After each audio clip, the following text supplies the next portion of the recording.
It's very nice to be here, and I will put on my stuff.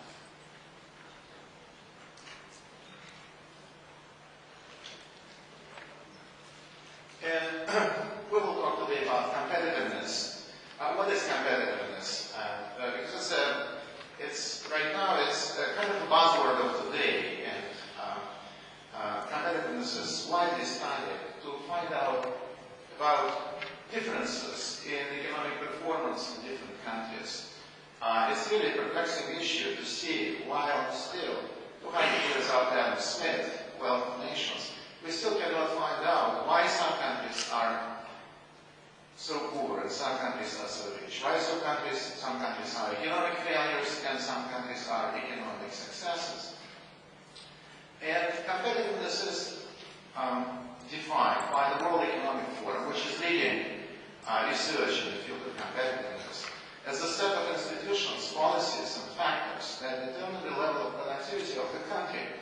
So you can see that this is the idea of, well, actually the author of this idea is Michael Porter from Harvard University, as well as Samuel Martinez-Sala from Columbia University.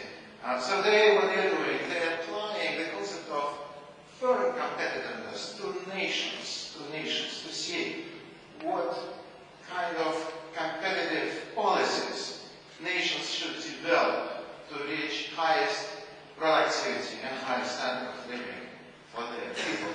It's very similar to the attempt, which was not unfortunately developed by Chicago professor Gary Becker, Nobel Prize winner in economics, who applied the concept of economy of scale to countries. From his point of view, the smaller the country is, the more it is competitive. He wrote a series of articles about that in Business Week. However, he didn't follow up with this idea. So from the perspective of Gary Becker, then, Lithuania they have a comparative advantage in competitiveness. Because big countries usually means big government expenditures, a lot of expenditure on armed forces, multi-tier bureaucracies, etc., etc. So then, well, the issue of this competitiveness was started by mainstream classical economics in the 20th century. And we were understanding competitiveness from that time as some kind of development of comparative advantage. You remember David Ricardo, comparative advantage, that countries have comparative advantage in production of this or that good. So the classical development in economics, because of that, was focused mostly on infrastructure. That means that you build a railroad, you put an airport, and then the businesses should mushroom around because of infrastructural development.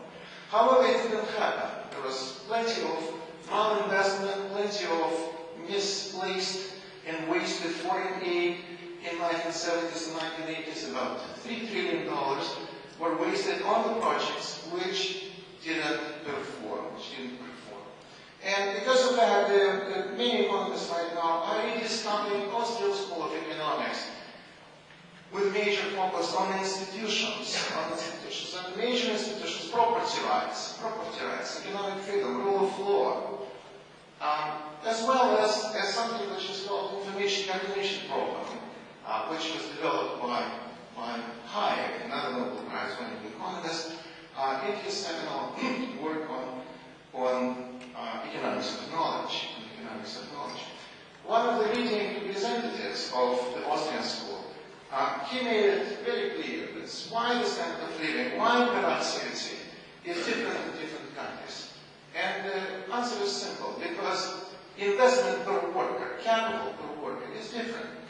This is not a kind of a seminal discovery, but in mainstream economics it's usually being ignored. So why then per capita investment per worker is different in different countries? And here we come with institutions that on Mises, speaking in 1952 in Milwaukee, he said, in Milwaukee University Club, he said that capital is more plentiful in America than it is in other countries, because up to now the institutions and laws of the United States put fewer obstacles in the way of big-scale capital accumulation than did foreign countries, than did any other countries. So the United States still today is a leader, is a world flagship of competitiveness. Because if you will look at any index of competitiveness, right now there are plenty of indicators of competitiveness. For example, IMT is a famous business school in Lausanne, Switzerland. They publish every year since 1989 World Competitiveness Yearbook. Well, I will not talk about that because Suzanne here, she is the representative of IMT, and she will talk about their methodology and what IMT is doing and why the World Competitiveness Yearbook is, I would say, so popular and so well known in academic and business circles alike. The alternative is the World Economic Forum. They have Global Competitiveness Report. I will put my presentation here online. I think Yuri told me that all these reports will be put online. And there I will refer to you to all these websites and sources. So if you are interested in anything of this kind, you can go and explore yourself. What do they mean by because in 30 minutes it is difficult to cover so much. But they published the Global Competitiveness Report, published since 1979. And it's the brainchild of Michael Porter. Michael H. Porter, again, Xavier Martin E. Sala. These are two US economists who came up, who pioneered the work on competitiveness. They came by applying the same principles that you can think of about competitive firm strategy to a country. So that's what to reach it. Michael Porter was just in Stockholm, Sweden, just across the Baltic Sea, talking about his cluster theories of regions. So, for example, from his perspective, Baltic region is one cluster. So Estonia, Latvia, and Lithuania would be part of one